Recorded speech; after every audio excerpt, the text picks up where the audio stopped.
Defensive end Rueben Bain Jr. dominated the college football playoffs. So let's have a look at his All-22 and see if he's an option for the Jets at number 2. Let's go. What is going on, everybody? It's Luke here in the Jets film room, and we're back with another All-22 breakdown, and today's a massive one. We're evaluating Miami edge Rueben Bain Jr. Now, before we do, it would mean a ton if you subscribe to the channel.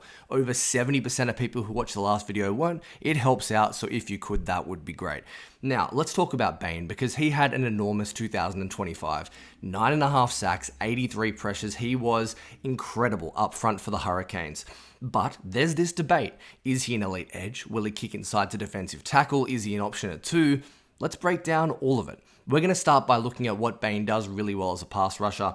He is surprisingly bendy for his big frame, but he's also extremely powerful. From the left-hand side of your screen against Notre Dame, look at Bane go to work. Really good job defeating the hands, and you see that hip flip straight away. It jumped off the tape.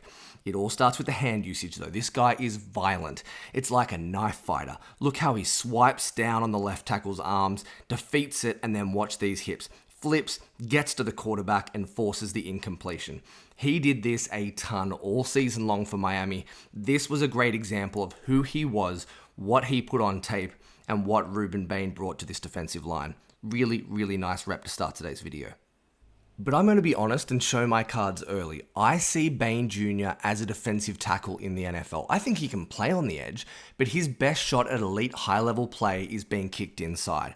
This is why. Yes, he's playing on the outside here, but look how Bane wins.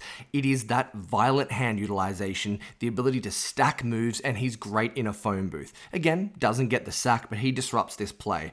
It all starts with the way he defeats the outside hand of the tackle, swipes it away, pairs it with the rip underneath, and that kind of stuff reminds you of an Aaron Donald or a Leonard Williams at USC. That's the kind of player I think Bane will be, either a 3-4 defensive end or a defensive tackle in a 4-man front.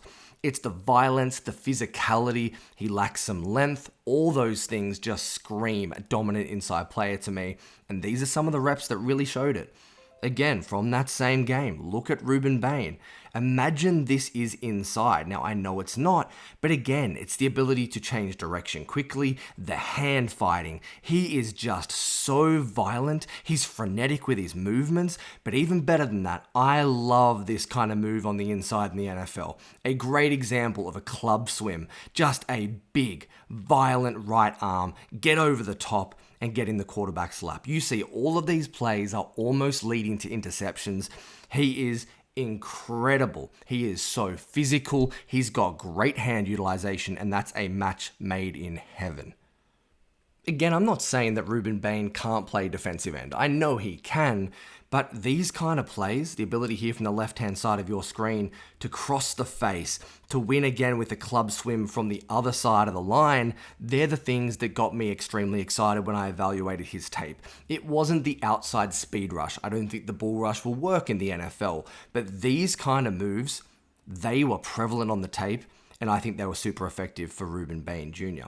Now, this one is an example of him actually being kicked inside in the college football playoffs against Ohio State. I've circled number 4 for you. He is here effectively the 4th man on a 5-man front. I really, really like how he takes on the guard. This is a mismatch. I mean, talk about this little push-pull. The way he gets him off balance, is able to just throw him with that power that we haven't talked about too much yet. This is quintessential Rueben Bain Jr. Just discards the left guard. I mean, this is far too easy. Now, there is so many good things that he does on tape, but these last 3 or 4 clips, I hope they're really showing and emphasizing where I think this kid is going to be most effective playing inside on Sundays. But now let's get to the negatives, and they're kind of hidden in these 2 clips because he gets pressures or sacks on both of them, but the issue is, I don't think they're transferable to the NFL. Now, I'll say it, first time in the video, Rueben Bain Jr.'s got short arms, guys. Under 31 inches. That's almost going to be a generational success if he makes it with those measurables.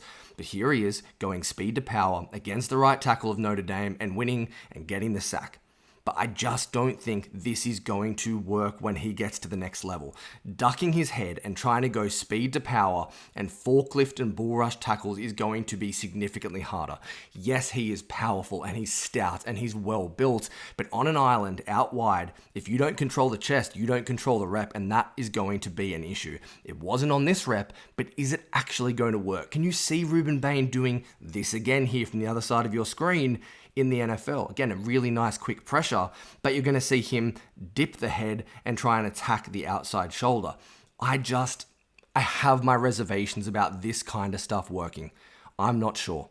Call me a skeptic. This is the reason that for me, I like the other two guys who can play on the edge, whether it's Arvell Reese or David Bailey, a little bit more than Bane. I project him to play on the inside, and these are some of the reasons why. Against Louisville, you can see he started to have some issues with his lack of length. From the left-hand side, freeze it right here. When tackles got on Rueben Bain Jr. early, and high-quality ones, and were able to control his frame, look at that right arm. Bane cannot get extension, he can't get to the chest, and he's just washed out of the play. He gets nowhere near the quarterback. Now, I know you're sitting there going, this is a one-off. I've just watched him dominate the college football playoffs. Luke, you don't know what you're talking about. These kind of reps are concerning, and there were quite a few of them. I'm trying to simplify it, but there were themes that the length was there, or lack thereof, and it caused him some issues. I don't know if those last two bull rushes we saw, as I've said, I don't know if they're going to work in the NFL. And the last weakness, which surprised me a little bit on the Bane tape, is that for a guy who bent really well around the edge and I thought could flip his hips and get to the quarterback, I thought he really struggled to redirect in space. I've circled him for you. Look how Bane gets the pressure, but once he's in the backfield, I feel like he really struggled to change direction and to reroute himself. And that's the reason I just don't think he's going to be a guy who's going to play in space as that genuine edge in the NFL and do what a Myles Garrett or a TJ Watt can do. I think he's going to have a different role. Still going to be super effective, but this kind of stuff and some of the lack of mobility is one of the reasons why. Again, wasn't a one-off. You can see him coming from the left-hand side of your screen. Gets to the quarterback, just runs straight past him. Again, quarterback has to throw the football away. In a nutshell, he actually wins the rep, but this should be a sack. Like, he beats the right tackle easily, but it's not flag football. You've got to be able to slow yourself down, control your body, and get to the quarterback when they're stepping up in a muddy pocket. Something I thought that Rueben Bain definitely struggled with a little bit. But to finish today's video, let's get right back to the positives. I know this is a bit of a difficult eval because this is a guy we're talking about going number 2 overall, and I really like the player, but do we like him that high? The run defense is elite. I mean, this guy just makes stop after stop.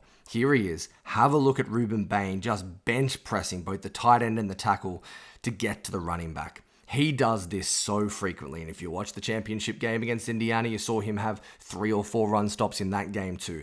He is so strong for a guy who lacks length and leverage. He's still able to bench press and get himself free. I mean, look how he's able to just lean on the tackle, just throw away the tight end and split that double team and get there and also force a fumble. This is a big time run defender, and I have no questions about his ability to do this at the next level. Another example, this was ridiculous tape against Notre Dame, although I didn't really like their line.